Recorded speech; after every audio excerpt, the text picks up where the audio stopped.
جنات پر ایمان بھی، ایمان کا مطلب یہ یقین رکھنا کہ جنات کا وجود ہے، یہ بھی ایمان کا حصہ ہے۔ جنات کا منکر بھی اسلام سے خارج ہے، کیونکہ قرآن مجید سے، احادیث سے، تواتر سے یہ بات ثابت ہے کہ اللہ نے ایک مخلوق آگ سے بنائی ہے، ایک مخلوق بنائی ہے نور سے، جس کو کیا کہا جاتا ہے؟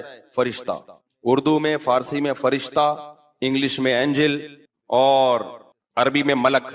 عربی میں کیا کہتے ہیں؟ ملک، جس کی جمع ملائکہ ہوتے ہیں نا، ملائکتہ بہت آتا ہے نا قرآن مجید میں۔ تو گورے بھی مانتے ہیں اس کو، کیونکہ یہ تو آسمانی کتابوں سے، تواتر سے ثابت ہے۔ تو اب یہ فرشتہ چونکہ مادی مخلوق نہیں ہے، تو ہمیں وہ مخلوق نظر نہیں آتی۔ اب سائنس کا یہ کہنا ہے، سائنس تو یہاں تک، بھئی سائنس مادی چیزوں پہ تحقیق کر سکتی ہے بھائی جان، کچھ چیزیں سائنس کی دسترس سے کیا ہیں؟ خارج ہیں۔ اگر وہ دلائل سے ثابت ہو جائیں، دوسرے دلائل سے، تو ان کو مان لیا جائے، نہیں ثابت ہو تو نہیں مانا جائے۔ اب سارے پیغمبروں نے فرشتوں کے وجود کا بتایا ہے، حضرت موسیٰ، عیسیٰ علیہ السلام، موسیٰ علیہ السلام، داؤد علیہ السلام، تواتر سے، تبھی یہود و نصارہ اور مسلم سارے متفق ہیں کس کے وجود پر؟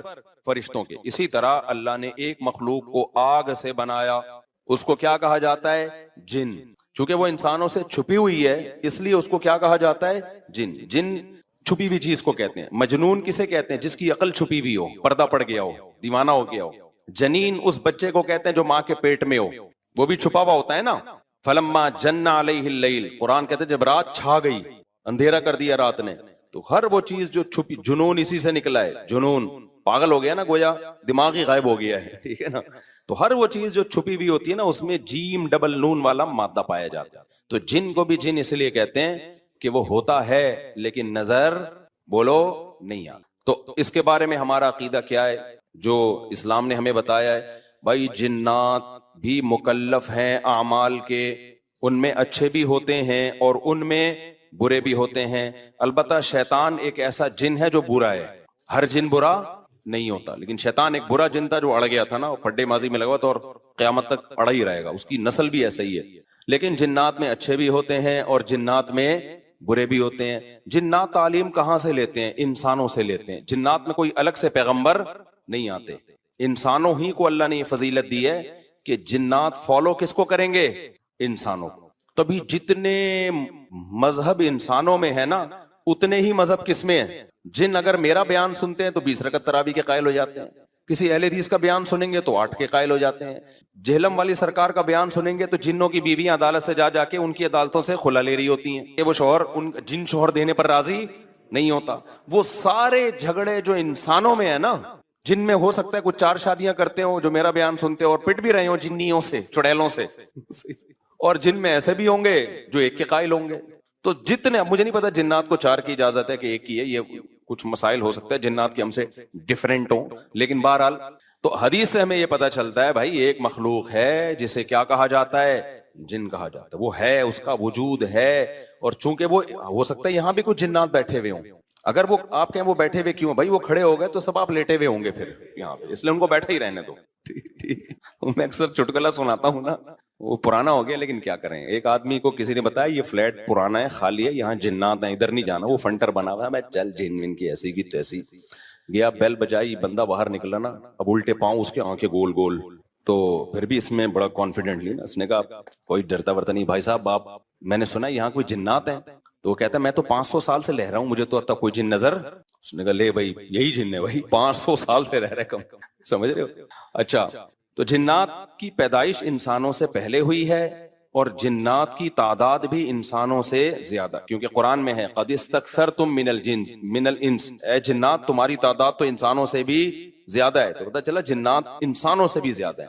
تو ان میں اچھے بھی ہوتے ہیں، برے بھی ہوتے ہیں، ہری پگڑی والے بھی ہوتے ہیں، سفید پگڑی والے بھی ہوتے ہیں، دیوبندی بھی، بریلوی بھی، قادیانی بھی، ہندو بھی، ہر طرح کے فرقے، کیونکہ یہ تعلیم کہاں سے لیتے ہیں؟ انسانوں سے۔ تو جتنے مولویوں کی جتنی قسمیں ہیں نا، سب سے زیادہ قسمیں تو پاکستان میں پائی جاتی ہیں۔ جتنی قسم کے مولوی ہیں جس ملک میں ہوں گے، اتنے ہی قسم کے فرقے بھی اس ملک میں جنات میں بھی ہوں گے، کیونکہ یہ تعلیم کس سے لے رہے ہوتے ہیں؟ میں نے بتایا انسانوں سے۔ دوسرا، ان میں ایک مسئلہ ہے، ان میں شر کا عنصر خیر سے زیادہ غالب ہے۔ انسان کی جو نیچر ہے نا، انسان کی نیچر یہ ہے کہ انسان کی نیچر میں خیر زیادہ غالب ہے، شر مغلوب ہے. انسانوں میں اچھے بائی نیچر اچھے زیادہ ہوتے ہیں، برے کم. ہر انسان جھوٹ کو ناپسند کرتا ہے لیکن کچھ پھیکو بھی ہوتے ہیں. ہر انسان چوری کو ناپسند کرتا ہے لیکن کچھ چور بھی ہوتے ہیں. لیکن جنات کا معاملہ الٹا ہے، ان میں شر کا عنصر خیر سے، یہ سرکشی، آگ میں سرکشی ہے نا.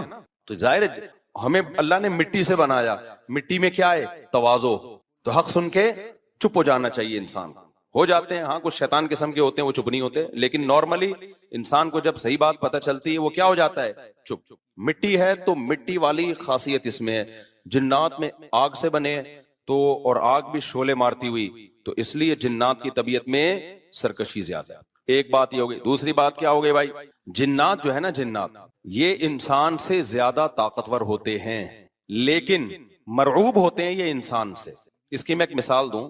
بیل زیادہ طاقتور ہے یا وسیم بھائی؟ بیل. لیکن قابو کس کے ہوتا ہے بیل؟ انسان کی. وجہ اس کی یہ ہے کہ وہ مرعوب ہوتا ہے انسان سے. اس کو اللہ نے وہ دماغ نہیں دیا جو کس کو دیا ہے؟ انسان کو دیا. بیل کو جس دن پتا چل گیا نا کہ میں زیادہ پاورفل ہوں تو کھوٹے کی جگہ آپ بندھے ہوئے ہوگے، بیل نہیں بندھا ہوا ہوگا.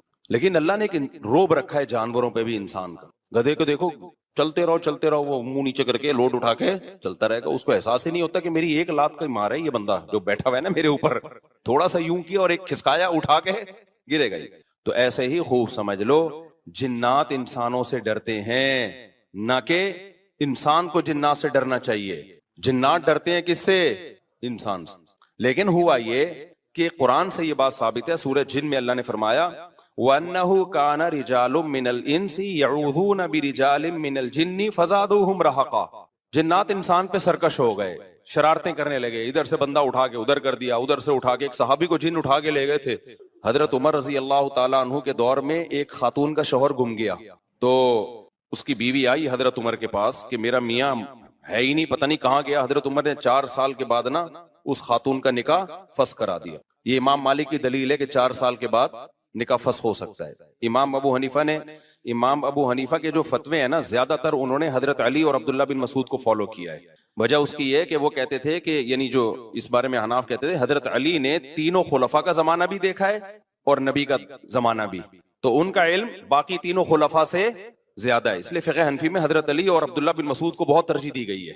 جہاں ٹکراؤ ہوتا ہے نا باقی خلفاء اور سیدنا علی میں، تو وہ ترجیح کس کو دیتے ہیں؟ کیونکہ حضرت علی ان تمام محفلوں میں، ان فتووں میں تینوں خلفاء کے ساتھ ہوتے تھے، تو وہ سب کے دلائل بھی جانتے تھے اور ان پہ پھر بعض چیزوں سے سیدنا عمر نے رجوع بھی کیا ہے حضرت علی کے کہنے پر. تو عمر کم تھی